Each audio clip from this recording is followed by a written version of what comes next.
earlier on, as opposed to what we have been seeing in different sections where what we had is normal security officers. Here what we say is the deployment of anti-riot police officers. Those are the ones that have been deployed here in Kasarani, making sure that everything goes according to plan. However, at this particular point, we are not able to tell you exactly what the plan is. We are hoping that we will be able to get that briefing in a few minutes to come from now to be able to be guided. But what we what I have overheard from the security officers here is that they intend to use gates 9 and 10 to be able to allow the those who want to pay their last respect in. That also gives them a bit of time to be able to get things in order here and to get things in place. Now, unlike the other places that we have been able to visit, like you rightfully said earlier on, we were stationed outside Parliament buildings.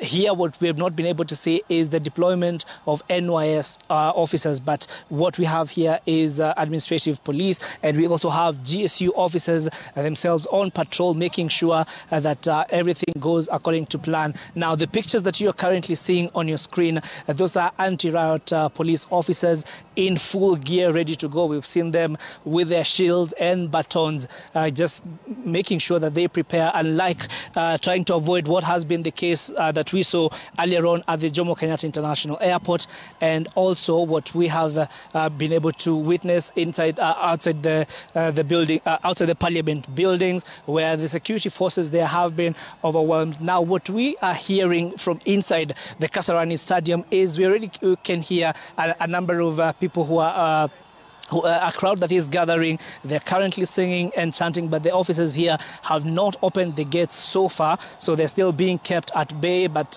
again, Rashid, and I think this is important that I mention, because unlike what we have seen in town and other places, the officers here are already walking around with tear gas canisters, meaning that at this point now they have gotten to that point where everything has to go according to plan. But the fear is these are the scenes that we were afraid of, and again, that is a crowd that has been able to just get into the building, that is into the Kasarani Stadium. I believe that is around gate 15 and gate 14 entrance. That is where they currently are at, of course, carrying twigs, and we expect that crowd will continue to gather in the next couple of minutes.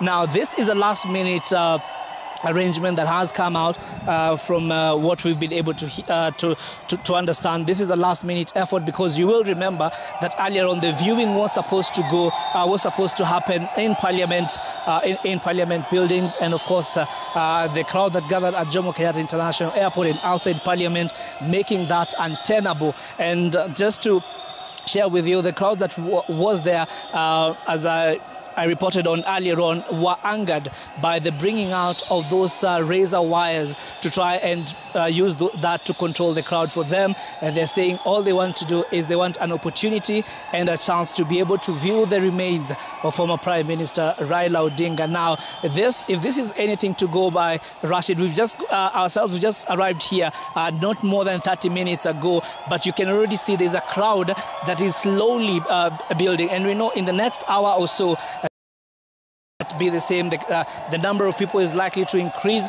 but these officers that have been deployed here, we want to hope that and to believe that they will be up to the task, because the contingent that we have sent here is about 3 or 4 lorries of police officers that is currently manning the Kasarani Stadium, and also trying to work with the usual police officers that are stationed around the Kasarani Stadium. But for now, Rashid, unless you have a question, I'd like to hand it over back to you. We will continue to stay here at Kasarani, following things and trying to see how this is